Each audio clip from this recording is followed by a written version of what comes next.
guys made, or was it an influence? Was it an influence by parents, society, peers, or was it a choice that you made as a STEM career? Yeah. Over to you, Sahana. Yeah, so my interest towards science, particularly biology, began during my 8th or ninth grade. And I was very sure that I want to do something in the medical field, but I also wanted to pursue dance along with that. So I thought that doing MBBS would be difficult for me to pursue both. And hence I took the decision of doing dentistry, thinking I would be able to manage both. And I'm happy that I've been successful till now in managing both my careers side by side. So it was purely my decision and entirely my family's support in this decision. Great. So you are also a professional dancer at the same time, along with being a doctor? Yes, I do conduct live Bharatnatyam classes and I'm pursuing my masters in that as well. Lovely. I hope you don't operate people while dancing. Or So they've the given me a name called the dancing dentist. dancing. And someday, just a thought, if you plan to open your own practice or your own clinic, you can call them dancing teeth. Exactly. Yes. Lovely, lovely. Good to hear that. What about you, Dr. Kalpana? Yeah, so I wanted to become a doctor, MBBS, since ever since I was in school, and went through the entire procedure of all those exams, all that. But fortunately, I didn't make it. So that led me on to zoology, which was my, which I really love, and and life took this direction, and I went on to do a PG and a PhD in zoology, and with a break for my child. I mean, after she was born, then I'm back to teaching again, and at no point was I told to do anything particular. I was always a, let's say, a master of my fate, and in that way I think I have been very lucky, because not many, I know that there are children who don't get to study what they want to. So life has been good that way. And a lot of support from both parents as well as my in-laws family. So that's my story. Very good. Rani, it's so nice to hear, right, that all these four women actually made their own career choices. Yes. So wonderful. Really- Yeah. Yeah, really interesting. First, that they have their interest and they have a family to support that interest. Would you like to add a little more, Shilpa, with your kids around? How would you manage? Because family So, support matters the most. oh, it does. It does. I think having a spouse, partner who's going to be supportive. There've been days when kids have been sick and I have a delivery to make, and there've been. I mean, without having a support system, having maids, drivers who are there to help you out, unless you devise such a system that is there to support you, it's very difficult. It gets extremely difficult. Apart from that, also the friends and your office peers who understand some of the things that happens, especially for a young mom who is going through this, that also adds a lot of value. So Yeah. yeah. Yeah. What about the others? I mean, what kind of family support did you seek, or are you getting to pursue your careers? Anyone? Okay. Okay. Sahana, you want to go? Yes. So for me, when I was in my 12th standard, my mom actually gave me the decision saying, if you really want to pursue dance as your career, you can take it. If you want to do something else, it was very open for me. They never forced me on doing dental or medical or dance. They were very open with whatever choices that I had to take. So in that way, throughout my entire journey, especially during my exams, there were many times that I would literally break down during my entrance exams for masters. I've been locked up in the room like for 3, 4 months studying like 12 hours a day, and definitely without your parents' motivation and support, and my dad being abroad, working very hard for us, calling me every day and finding out how I'm doing, and giving me that right motivation, saying that whatever you're doing is for the good, and looking up to it was really good for me, and that's how I got this family support, and my sisters as well, always being with me. That's Yeah, really awesome, especially when you yeah, get the support from your siblings as well as your parents. And for a parent to see their child progressing in the and pursuing their passion, I think nothing more than that. Like, it's really interesting. yeah, yeah. Seriously. Yeah, yes, Dr. Kalpana. Yeah.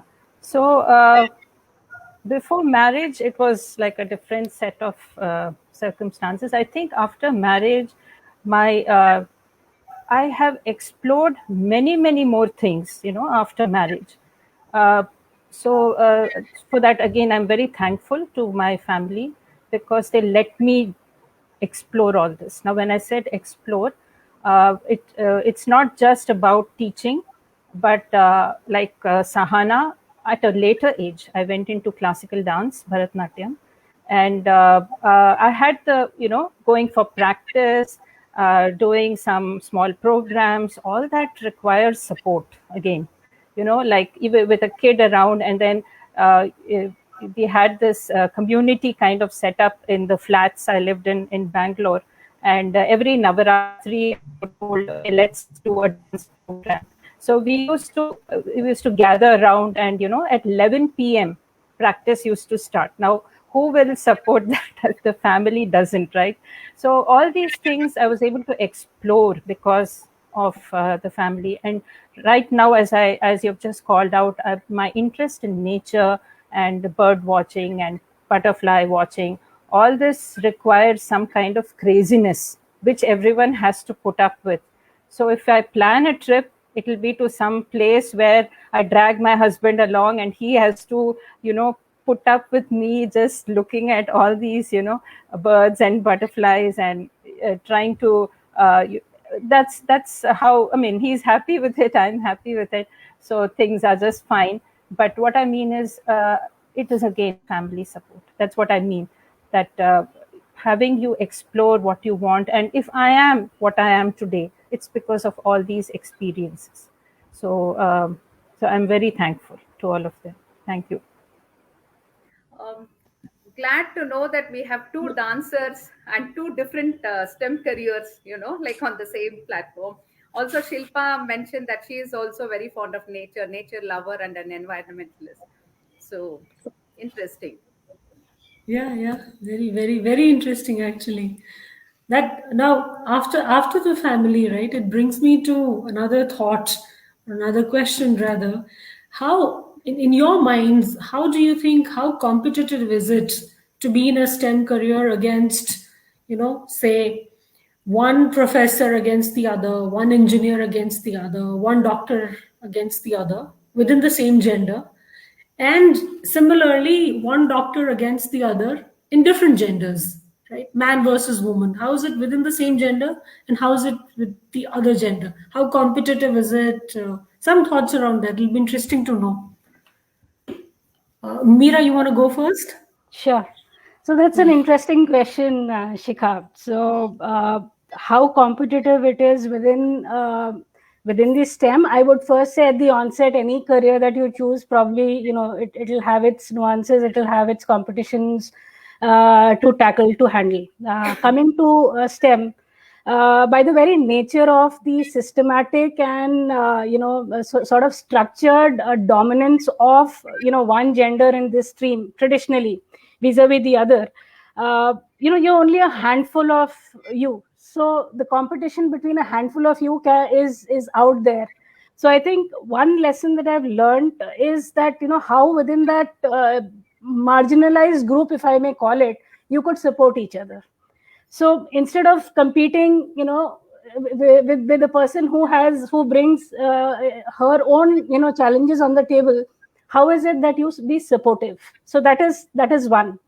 How competitive it is? Yes, well, if there is so much out of the bigger share, there is some amount of competition. As long as it is healthy, I think it's good. With the other gender, I think there needs to be a lot more that we need to do collectively in terms of changing the mindset and the societal framework and the thought process. I'm not sure, if many a times, anybody is conscious that yes, there is a systematic bias that needs to be addressed, or that needs to be handled, or there are inherent challenges that the other gender might be facing, trying to progress in a particular stream. So I think, yeah, it has, I would say definitely 30 years ago, it was a lot more competitive. It's still, there are pockets which requires a lot of, attention, but things are improving. And I would want to believe that, for my future generations to come, I would want them to, believe things are, better. Actually, very well put. No matter whether it is the same gender or the opposite gender, healthy competition is always welcome. I think it brings in more ideas, more creativity, more innovation. Yeah, Sure. that's true. Anybody else? Shilpa, Dr. Kalpana, yeah, Shilpa maybe, yeah, first. So, I mean, I think I completely support what Meera has been saying. I mean, having a level of competition, irrespective of gender, ethnicity, culture, I mean, just having healthy competition is good for the work we do and brings out the best in all of us. So, I think that is definitely a plus that we all want to promote. But having said that, there is a lot of bias that happens because women as such, I think I've seen people taking break and coming back. So there are organizational level things that we need to promote. I mean, being in HR or leadership roles, I think we need to have more initiatives and forward thinking policies that needs to be introduced for upskilling women who come back from maternity breaks, giving them an opportunity. And also not just women, I mean, I believe in having equity, diversity and inclusion norms across the organization and teams that we work with. So once we are aiming for all this other gender and having unhealthy competition automatically starts going down. I would like to add on to that by citing an example. So, in the medical field, when we pursue our undergraduation, we are like, I was in a classroom of 100. There were 100 students, young aspirants wanting to become dentists. And now, when I'm doing my master's, my class strength is 6. So, you can see the difference from 100 to 6. So, the competition is very high. Our entrance exams are really tough, and that's how it brings out the best. Only the best get through it and they work on it. So that's how high the competition is in our field. In fact, you are hinting to another question that we had in our mind. So we'll ask during the due course of time. Let's hear what Dr. Kalpana has to say. Yeah. I think they have just kind of, between the three of them, snatched away all what I want to say, especially what Shilpa was saying. So as far as the field of, because I'm a teacher and I mean, in my field, I won't say that there is a gender bias here, because I think we find more women teachers than men. And so I have not exactly been exposed to competition as such. But yes, we do, in order to become teachers, yes, we go through certain exams. Like we have this National Education Testing Exam, NET, that's called. So we need to clear that. We need to have a PhD. So that way, yes, we do put in our best to come up to this level. But within the within this community of teachers, I have not been exposed to any kind of gender bias. And I think all of us, we kind of cooperate with each other, and as a team, even across colleges, we cooperate with each other. And for example, if there is something we know about, some good program for students, we usually, of course, include our students first, but we also send across the information to the others so that the others can also be benefited. So that way, so that's my take on this. Thank you. So wonderful, no? We only rise by lifting each other, and together we succeed. All of you are living examples of that. Thank you so much for sharing that. Yeah. Sahana, like, just connecting to and out of curiosity wanted to know, you said 100 of them were there for the entrance and filtered down to six. So six was, can you please share the ratio? Like, I am just curious to know about it. Okay, so in a dental college, we don't really have batches. It's just one batch of, it's not like A section, B section. So citing my example, so when I was doing my UG, there were 100 students. And now when I'm doing my PG, in my department, there are 6. But in all the other departments, there are 6. So that goes to like 50 students. So it's like out of 100, 50 students get a chance to do the PG in 1 year. Then they can give the exam again, and if they get through, but the number of seats are very limited. So that's why the entrance exams are even more tougher compared to the entrance exam that we give after our 12th. So we write one after our 12th, we write one after our UG, and when we want to do further studies like PhD, we have to write other exams. Okay. So it's like half the number of students get a chance. Okay. But when I say 6, I also wanted to know the gender wise, like. So this will be very interesting because when I was in college, out of 100 students, there were 80 girls and 20 boys. And now when in my PG, we are 5 girls and 1 boy. Yay! This is women power. Okay. So happy. So the ratio in dentistry, the men taking dentistry are declining nowadays. It's probably because of the number of years that we put into study, as well as it takes time to build up your career. It's not that after I finish MDS, I'm going to start earning in lakhs or I'm going to start earning. It takes little time to build up your career. It takes time to set your name or to earn a name in the society. So it all comes with good work. Absolutely. Thank you for that information, because with the recent analysis, we get to know that 46% of women get into STEM career, while 14% of them take it as a job per se, and 5% move on to the leadership level. But then, having seniors here with over more than a decade of experience, I think Meera, Dr. Kalpana, and Shilpa will be able to give in your insights why it is so. From 46, it is narrowing down to 5 at the leadership level. What would be your call on this? And just to add to what Rani said, this is a proper research done, and Deccan Herald has published this a couple of months back. So 46 to 14 to 5, it's a very leaky pipeline, and you guys have so much of experience. Yeah, your thoughts on that front? All right, I'll go with this, Shikha. So interesting statistics.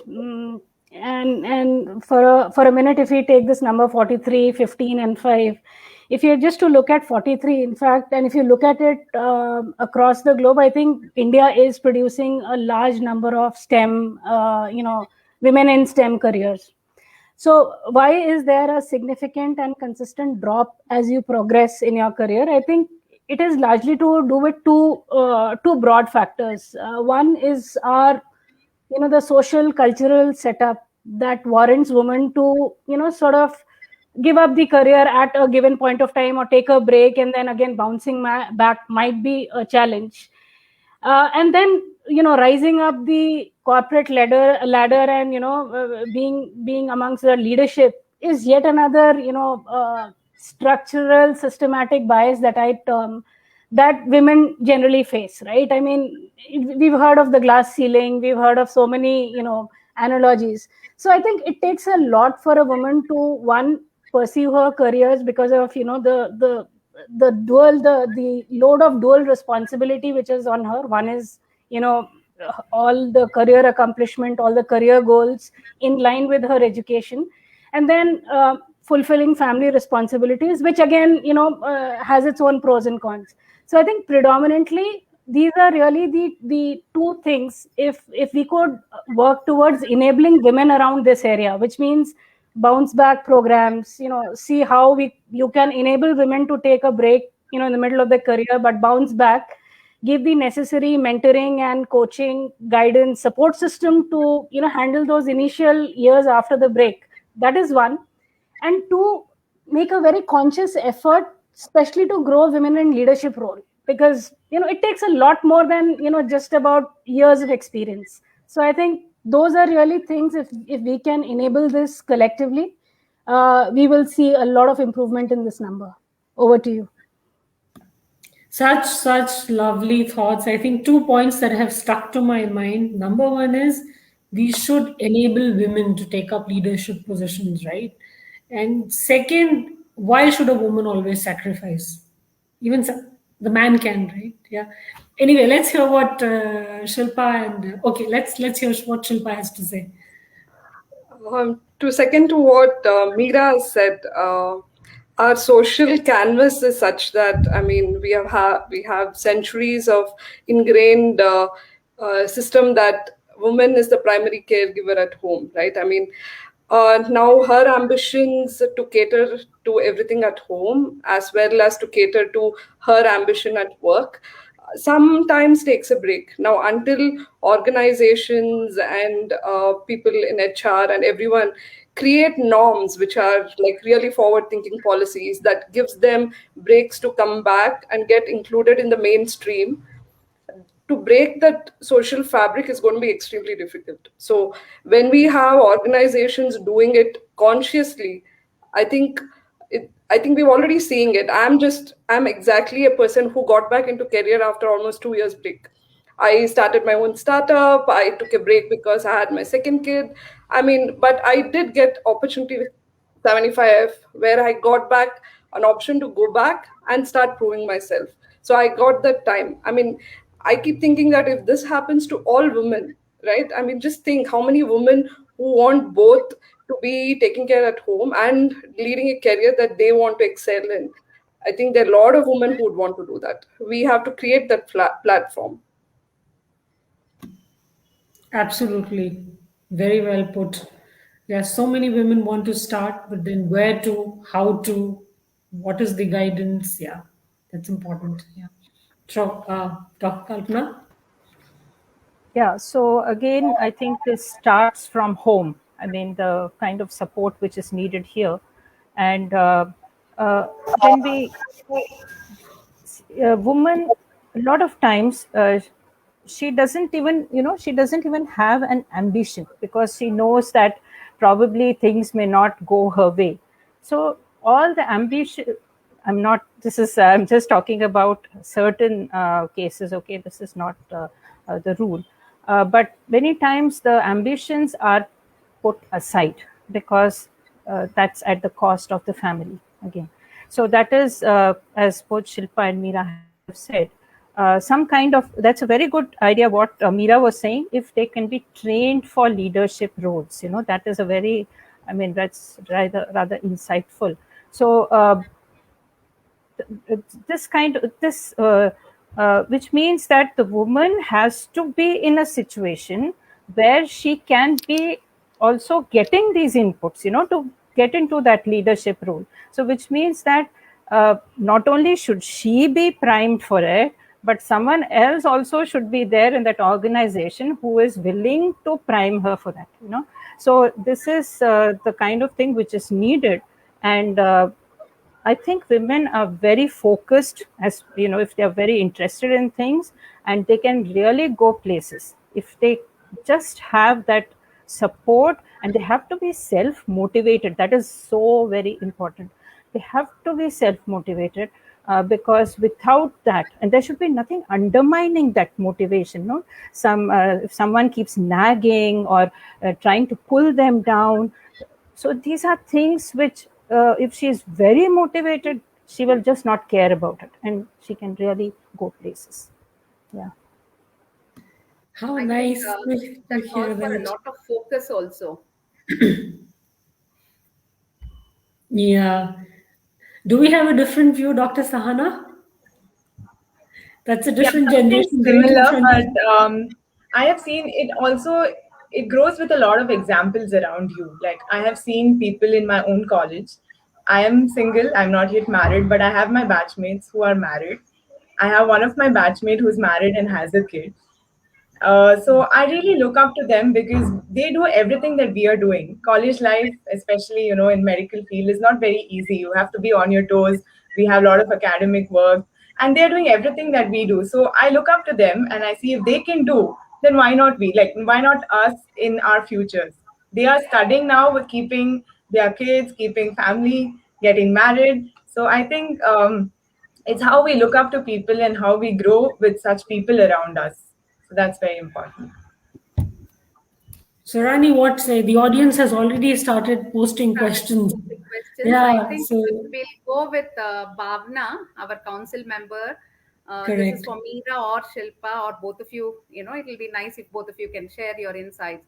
How important is mentorship in making people stay on in this field?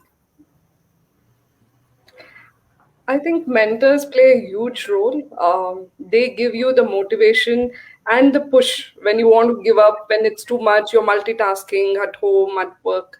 So, mentors kind of guide you and give you the path to push you to stay on that. I think having mentors at work, having probably even women mentors outside, is a added bonus that's going to help anyone who is going in a path. So.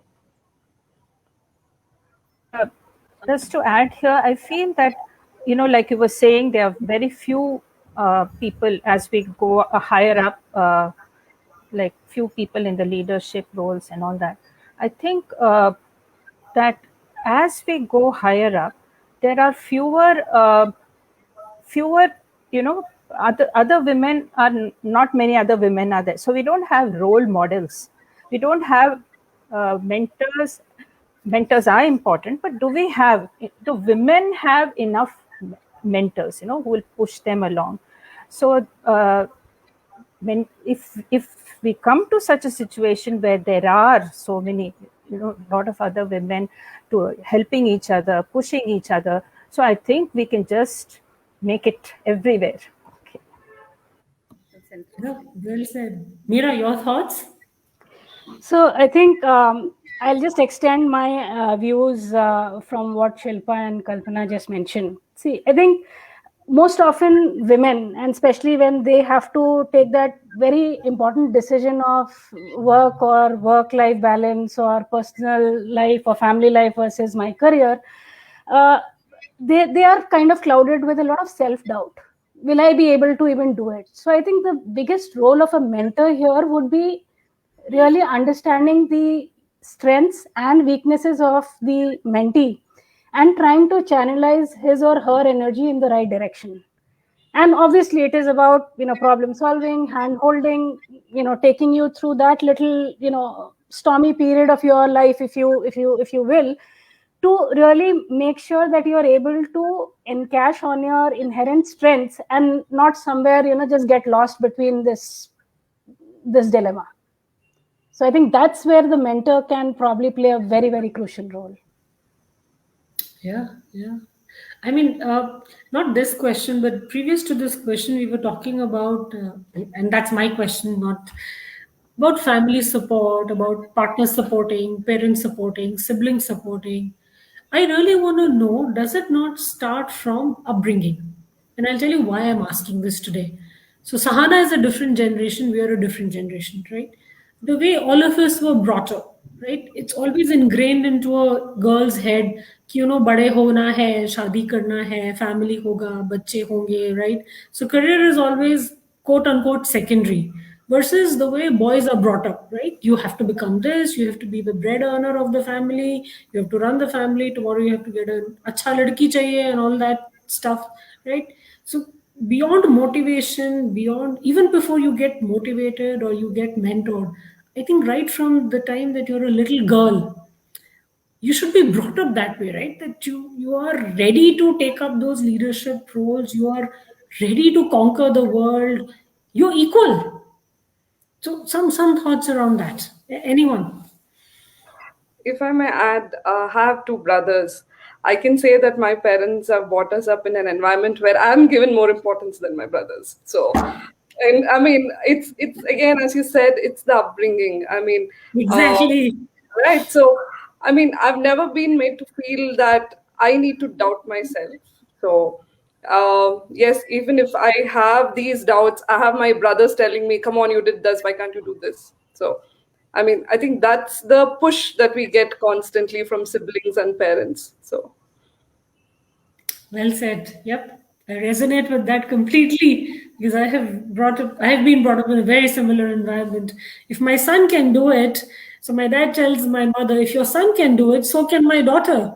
You know, on a both are equals. Yeah. Anybody else? Meera, Kalpana?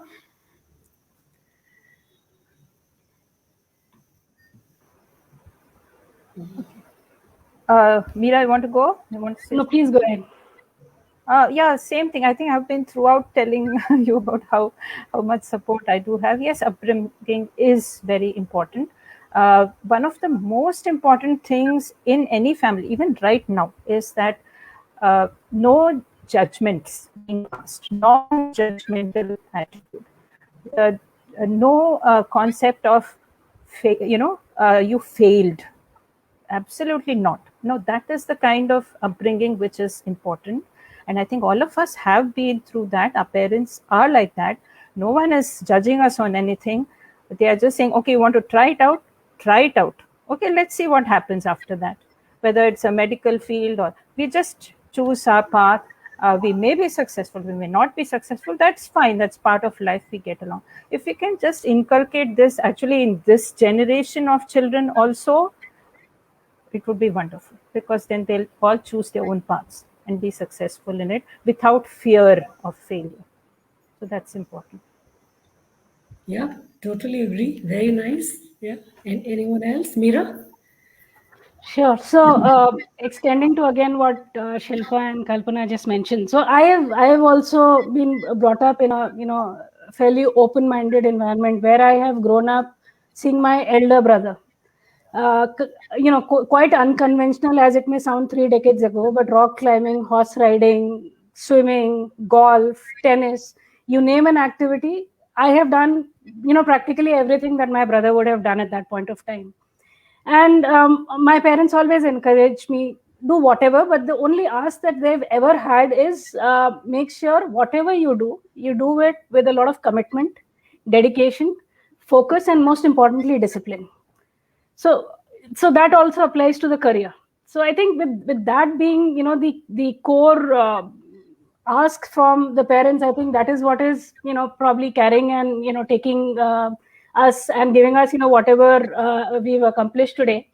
And the only thing that I would want to do next is to make sure that for my son I instill the same values, so that when he grows up, he's able to kind of carry the same legacy. So that's my idea. Yeah, very nice, very well put. Dedication, commitment, and discipline. Yes, those are the key success factors, I must say. Should we take up another audience question? So we have Kala, who is one of our council members. So she's saying, what preparations are needed for choosing any career? I mean, not necessarily STEM, any career choice. I think an holistic approach to what you want to do is very important. I feel nowadays there are a lot of kids who are very confused on what they want to do or what they want to take up, because there are such varied options that are available now. It's not just that you go for engineering or medical. There was a time where either you're an engineer or you're a doctor. So it's not that now. There are a lot of varied options that are available. So how you approach these options are very important, and seeking advice from people who are into the field is also important. The first thing is you have to know what interests you a lot, what field is the most interesting, what you find more interesting. And after that, you have to prepare towards that, be it exams or be it talking to people or seeking advices. So that's how you approach the entire thing.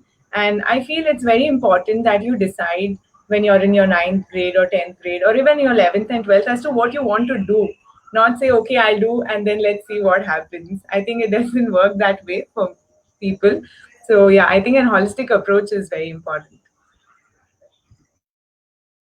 Yes, well put. So here I am divided. I have two different thoughts here, because I am associated with kids as they come in every year. So I find that some kids are like, you had this song Papa Kehte Hain, and the end says Magar ye to koi na jane ki meri manzil hai kahan. They're just opposite that, because they very well know their manzil right from the beginning, and they are all geared up for this exam and that exam, and they are very well prepared. At the same time, there is most of them, I must say this, are not sure. Like they come into, so because I teach UG, so they come into their first year, and then by the time things are going smoothly, second year, third year, they start thinking, okay, what next? What do I do next? So third year is a very tense year for them because they're not sure what's going to happen. They seem to love everything. They say, I love this subject, I love that subject. Where do I go? So ultimately, they kind of apply everywhere, and whatever comes their way, some of them choose that. Others wait till something comes, what they choose, what they want comes their way, then they choose that. So I think it's fairly, not all kids are able to decide right from the beginning, as to their goals. So both types are there. Current generation, okay. Yeah. I think a lot of these guys are confused because of the plethora of options available today, which weren't there 20 years back. That is what Dr. Sahana was trying to say. Too many things at a time that they want to do. Yeah, just adding to this, I think our times were only like three and two streams, like either commerce, science, arts, and if you are really focused on your academics, get into engineering or medicine. But now the avenues are more, so is the competition, right? I remember it used to be doctor, engineer, teacher, or business, right? You remember when we were growing up, maybe not Sahana, the rest of us, there was this game called Monopoly or business, whatever you call it. Even in that, you only had those career choices, doctor, teacher, engineer, and, probably a lawyer, worst case. Yeah. So those were the choices we had. Shilpa or Meera, your views on what preparation is needed for a career choice? For choosing any career for that matter. I think all it requires is what Meera kind of covered in the previous answer that she gave. I think dedication and focus and the hard working willingness to sit and prepare, because there's so much material out in the net right now. I recently came across a video where a Raichur teacher is uploading our classes, and you have kids subscribing to it and learning everything online because of this pandemic. So there is so much material. If you want to really succeed, there is all venues that you have that you can get information from. So people who are really interested, I'm sure they'll be able to pick up anything. I think when we were growing up, it was so very small for us to get all information at once. Let's say I wanted to prepare for CET or any of my exams. We had to buy books. It was not like online, you have 10 people teaching you different varieties of cracking it. Right? Right now, there's so much options. I think the generation right now should take advantage of it. Focus on one thing and try to excel in all the materials they've been getting. The information is huge, so make use of it. So I think that's what I would say. Very true. And that's a sea difference from the time we were growing up to today. Correct. We want to take another audience question, Rani. Shreya is asking us something. You're on mute. Going by Shreya's question, how do you think the world would be with more women in STEM careers?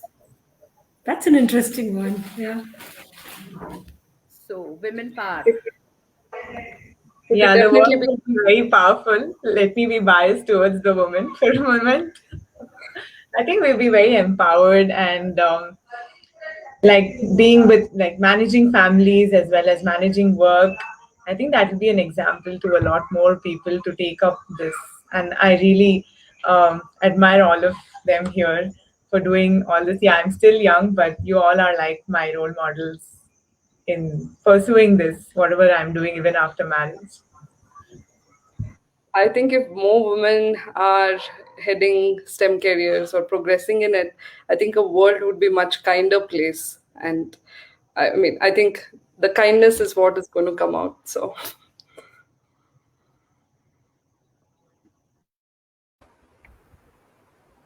There'll Sorry, probably be any other thoughts? equal. Yeah. So I think that with more women in STEM careers, I think the roles that men play in families, there will be a slight shift in that. And maybe a more equal kind of relationship may come about, with the responsibilities being shared equally, is my big hope. Nice. Kindness, equality. Mira, your take? Yeah. In addition to all that the panelists said, I would say a lot more of innovation, creativity, and a better and healthier mix of genders. And by genders, it reaches out to a lot more than just men and women, but a healthier balance in the society that we can look at. Yeah. Yeah. Nice. So I think with that, no, we will also get to hear more songs on not beta kya karega, beti kya karega. There you go. Seriously. So Maybe, Rani, I'll take one more last question before. sure. So, one of our council members, guests, her name is Bhavna, she's asking if each one of you were asked to prepare a curriculum to get girls interested in education or STEM careers, what would be those aspects that you would definitely incorporate? Non negotiable types. And anyone. It's open to all. Okay, so on the softer side, I would say first thing, prerequisite, don't let anyone define who you are and what you need to be, right? Over and above that, will warrant a lot more skills on the analytical, logical, mathematical, side of things. But while you do all of those activities of the left brain, make sure you get a good balance of the right brain, which is about emotions, empathy, kindness, and then bring a balance of that. Any other skill can be acquired. The moment you get a good balance of the left brain and the right brain and its inherent strength, any skill can be acquired, is what I would say. I love that thought. Attitude, emotions, cultural fitment is more important. Skills can be acquired. Yeah. Yeah. Thank you. Thank you for sharing that. Shilpa? So, if it's curriculum with respect to what we currently have in our schools, I think one thing we are really lacking, which is probably getting picked up now with Montessori systems and problem solving skills, right? I think most of our things have been from textbooks. I think one thing I would say that we should definitely enhance on is really doing problem solving with hands on. I think we have seen people who come into work, they're rank holders in their colleges and other things, but they struggle when it comes to really application of what they've learned. So that all points to an education system where we're not doing enough hands-on. It's more of theoretical and more of getting marks kind of thing. I think we should move away from that. Irrespective of boy or girl, once we get into problem solving in his own capacity, I think we will definitely have people who are more capable and more intuitive and more innovative instead of just getting to do what others are telling them. Yeah, yeah. I mean, all that we studied in our books, I don't think so we apply even 5% of it today. That's true. That's all in the books. It's all lying there. Yeah, practical knowledge is very important. Thank you. Thank you for that thought. Kalpana? I'll totally go with what Shilpa said, because that's something we experience and it's happening. STEM is all about that, right? This is what we want to have students, what we call a student-centric learning, and having flipped classrooms. All this is anyway there, and maybe more such components, like the teachers have to really plan out. So I think I'm sorry, I'm just rushing here and there. My thought has gone to one of the cons of STEM, cell learning, which is that there are no guidelines for what has to be taught. So if some kind of guidelines are put out as to how this flipped classroom is going to be, with every every module, what is it that you can how can you make it more student centric? There are some lessons which are planned that way, but then I think more emphasis has to be given to this, the student-centric aspect with hands-on. And maybe a lot of more case studies can be incorporated where equal emphasis is given to women scientists along with the achievements of men scientists, so that women also, the girls also feel that they too can do something and get inspired. Yeah, fantastic. Such lovely inputs. Yeah, case studies, hands-on stuff. Yeah. Dr. Sahana, you're still studying. What is it that you feel is still missing? Or yeah. Yeah, I feel, in every, as you said, textbook knowledge is just, there and we don't apply it practically. But yeah, practicality is one thing that we have to improve on. What we read is not what we do. Sometimes we go beyond that. So yeah, that's one thing. And innovation in everything. I think every field has a lot of things to put in innovation. We shouldn't follow the traditional way. Like, for example, I'm practicing root canal. I'm a root canal specialist now. So I know the traditional way of performing a root canal. But there are many other innovations that we can go into painless treatment, go into lasers. There are many things. So I think if you come out of the traditional way and go into something more innovative and creative, I think that would, really be helpful. Necessity or innovation is very important, right? Rani, we have one more question from the audience. Should we shoot it out? What do we do? Let's shoot it out. You're on mute. Okay. This is from our council member, Aisha. There are several parents that would like their children to have safety net careers, then pursue one which might not have that much of scope. So, how do kids navigate such a situation? Which means playing safe versus taking risk is what that this means, right? Yeah. Yes. Sure. Yeah. Any one of you? So, being a parent myself with two extremely active boys, what I'll say is that there's always this tug that we want them to be safe always, but I think it's also a call that we need to say if they are happy pursuing and they want to excel in something. It is not like our days where we just had 4 to 5 careers. I mean, now I think the varied options available is so huge. If they get to become the best in that field, right? I think we as parents really need to be open about it. If like my kid is into chess, I mean, I can't curtail his ambition to be the best in it just because I feel that he does not have a career after some years. I mean, I don't think I'll be being fair to him if I do it.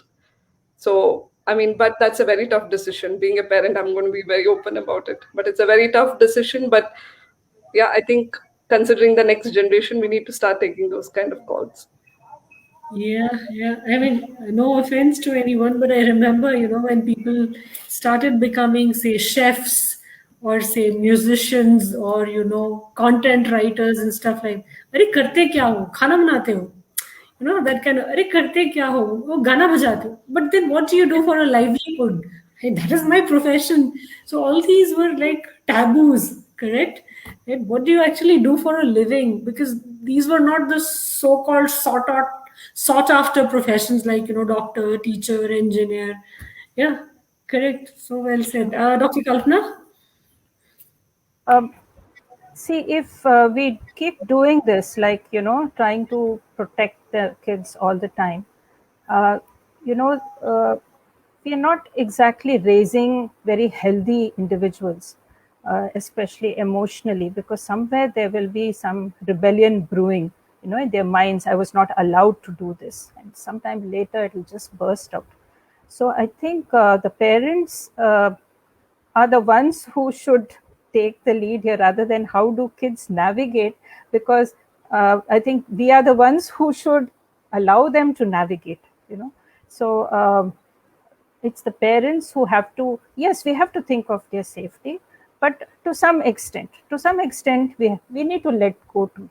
So that aspect, I think I just wanted to share with you that think the parents should let go. I mean, at a proper time, we should be ready to let go. Yeah, I it's also better to believe, have it's better to have a child live his or her dream than to end up with a rebellion at home. Yes, Dr. Sahana, over to yeah. you. So I was saying, I also believe that if a kid wants to do something, then if we force the kid to do something. So if he wants to do something, he will put his 200% to prove it to the parents or to prove it to them that they are the best in that. Then we forcing a career on them and say that no, you have to do. So their interest in that would be that I did this because of my parents. I didn't do it because I want to do it. So I think if they do what they want to do, then they will put their best in it. And if they fail, I think their family is always there to support them.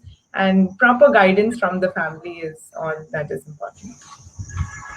Yeah, completely vouch with what Dr. Sana is saying, because otherwise back end, no, for the kid, it is always there. I've been not encouraged.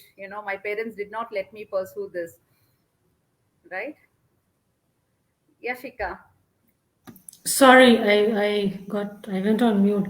Absolutely. You should give the opportunity to everyone to try and fail and then try again, fail, and then probably succeed. Very well put. It was such an interesting discussion. Rani, don't feel like ending this conversation. Yeah. We can. In fact, before we kind of end this, I also wanted to connect with the movie Vidya Balan's, no, Mission Mangal, where it's a different, despite the failure, again given a chance, she tries hard, she pushes. So once you're focused, I think, yeah, it takes you places. Coming to movies, Rani, I'm reminded of this Amir Khan thriller. What was that? Three Idiots, right? Right. Father Yeah. says engineer banna hai, but the guy says, no, I want to become a photographer. Right. Everybody had so very different aspirations. Parents weren't supporting. But yeah, towards the end, parents started supporting, and all three of them were successful in whatever they were doing. I think, like you guys rightly said, career is a calling, right? What is it that you want to do? What is it that you want to become? What is your passion? What is your dream? And I think all of you beautifully are living your dreams and making each one of us proud. Thank you so very much for giving your precious time, sharing such lovely thoughts. And the recording of this will be available on our Facebook page. Rani, over Yeah. to you. Thank you all. On behalf of Wiki Karnataka HR Council, we extend our heartfelt gratitude and thank you for joining and sharing your insights here. Signing off, Rani Srinivas. Thank you so much for having us. It was a pleasure to be here with all such wonderful people. Thank you. Thank you. Thank you so much, Shikha. Thank you, so Rani. much. Thank you so much. Stay safe and take care. Yeah.